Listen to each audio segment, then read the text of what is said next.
हम्म, क्या हाल है? मस्त।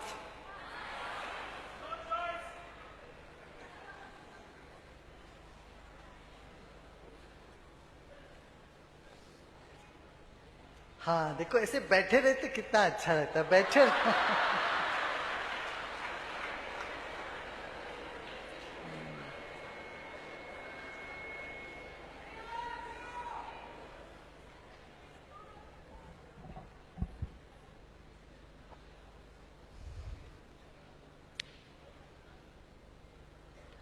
हमारे देश में पुरातन काल से जब भी कोई यज्ञ करते हैं, पहले बीज वापन करते हैं। बीज तरह तरह की, यहां आप देख रहे हैं ना, उधर यज्ञ मंडप के चारों ओर क्या है? बीज बोया गया। बीज क्या होता है? वो बीज जमीन पे पड़ते ही उसकी शक्ति निखरती है, फिर पौधा बनता है। वो जीवंत है, उसमें चेतना है, जान है उसमें। तो जीवन को बोना वहां से शुरू होता है, वहां से यज्ञ का काम शुरू होता है। और आखिरी में क्या? फिर उसका फल लेते हैं, उसको भी। तो ये हमारे परंपरा में पुराने जमाने से आए हैं कि बीज, जमीन, पृथ्वी को, भूमि को सम्मान करना, बीज डालना, कुछ उपजना है। तो ये जरूरी है। तो हम लोग जो किसान रोज रोज बीज उपज रहा है, तो रोज रोज यज्ञ ही कर रहा है।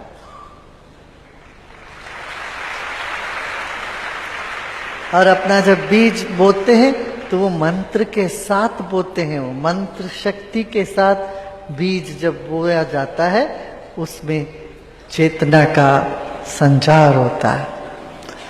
ये बहुत श्रेष्ठ तरीका है।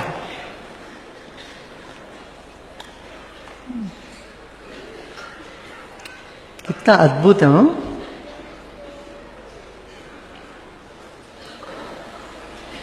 हमारे उत्सव में भी कुछ खराब नहीं करते हैं। अक्सर लोग उत्सव कर रहे हैं माने शराब पियो, शराब की बोतल तोड़ो और चारों ओर चित्त करो, इसको उत्सव मानते हैं।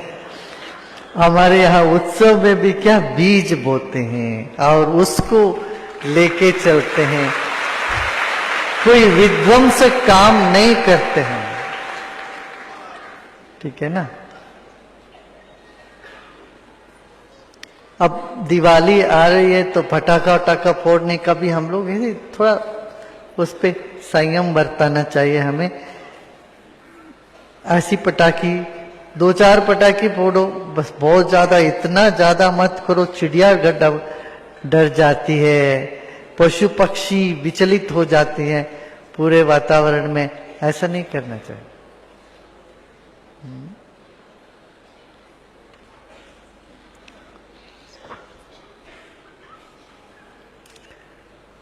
और संगत का बहुत बड़ा प्रभाव होता है।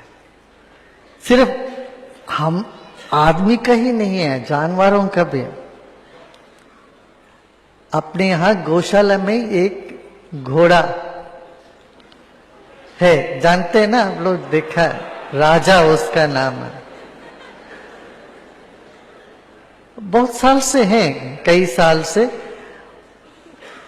अब कल यहाँ के आर्मी ने 2 घोड़ी को भेजा। उन्होंने कहा आश्रम को हम गिफ्ट करना चाहते हैं। हमने कहा आर्मी में ठीक है, यहाँ देखभाल कर लेंगे 2 घोड़े और 100 के साथ 101 का कुछ 1-2 और नहीं, कुछ भोज नहीं है आश्रम के लिए कोई भी। तो 2 घोड़ी लेके आए। अब वो घोड़ी देख करके घोड़ा घबरा गया।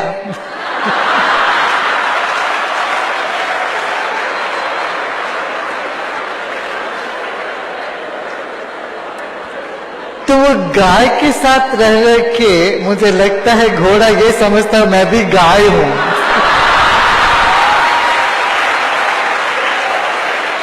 वो जाके गाय को लिख करता, मैंने उसको चूमता है, गाय के साथ बड़े प्यार से रहता है वो, गाय के साथ बड़ा स्नेह है, वो सूंघता है उसको, गाय को प्यार करता रहता है।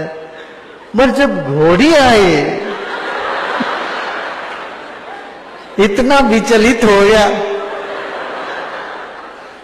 उसको समझ में नहीं आ रहा है कि मैं घोड़ा हूं। मुझे ये लगा, देखो भाई संगत का क्या असर होता है।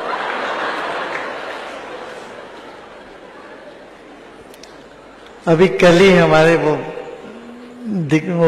एनिमल डिपार्टमेंट के लोग कह रहे थे, हमारे यहाँ जर्मन शेपर्ड है 4, माने ये बहुत अग्रेसिव कुत्ता,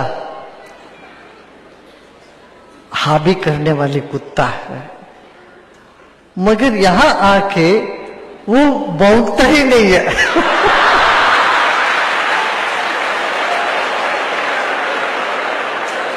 किसी को भगाने की तो बात बहुत दूर है, यहां बिल्कुल साधु जैसे बैठा रहता और कुछ नहीं।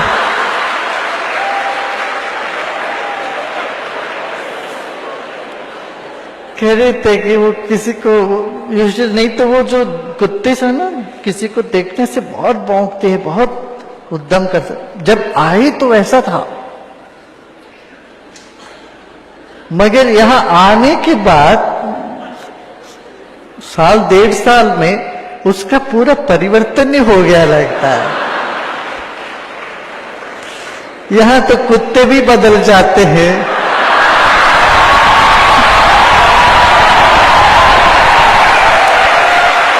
आदमी की तो बात ही क्या है।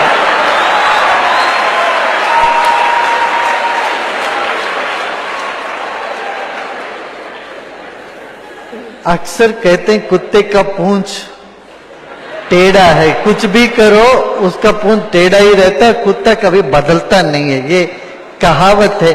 अब वो कहावत को बदल के लिखा चुकाना पड़ेगा। कहावतें यहां झूठी साबित होने लग गई है, मगर ये सच्चाई तो यही है, हम भी दुनिया में ऐसे रहते रहते रहते अपना स्वरूप को भूले बैठे हुआ है। जैसा घोड़ा अपने आप को गाय समझता था, हम भी ऐसे अपने आप को क्या कोई कीड़े मकोड़े समझ के कुछ ऐसे करते रहते हैं, उलट पलट चीजें। नहीं, जो जागो, पूरा नवरात्रि का यही संदेश है, हमें क्या जागना पड़ेगा। इसलिए जगराता करते, जागते रहो।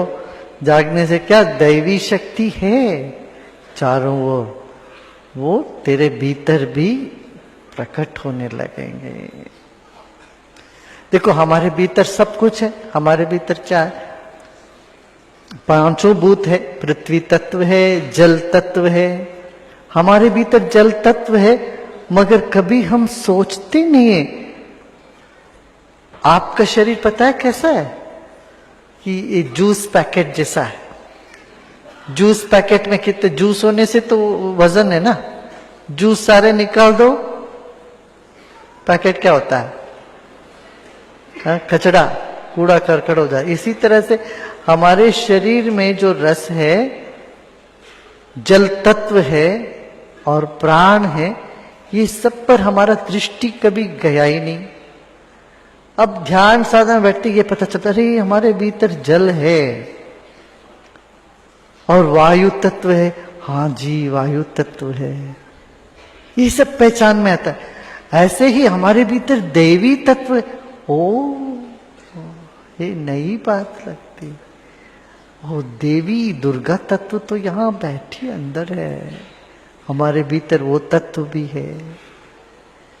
पर इसमें थोड़ा मेहनत तो करनी पड़ती, और मेहनत क्या है, बहुत तपस्या नहीं, बस हमें कुछ नहीं चाहिए, तृप्त हो जाए, तृप्ति आ जाए तो तत्व ज्ञान हो जाता है।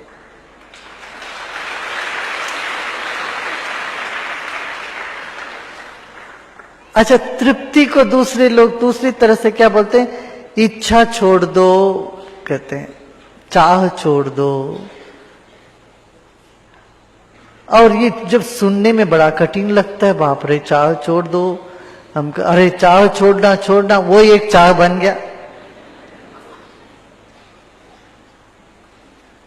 तो ये नहीं, फिर वो कहते ना बंदर को याद ना करो वाली बात हो जाती है।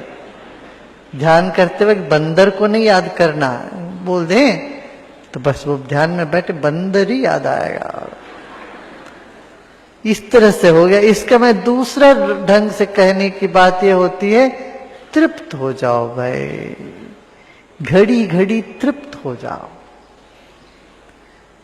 ये थोड़ा आसान लगता है, चलो तृप्त हो जाते। तो क्यों? तृप्ति हमारा अनुभव में है।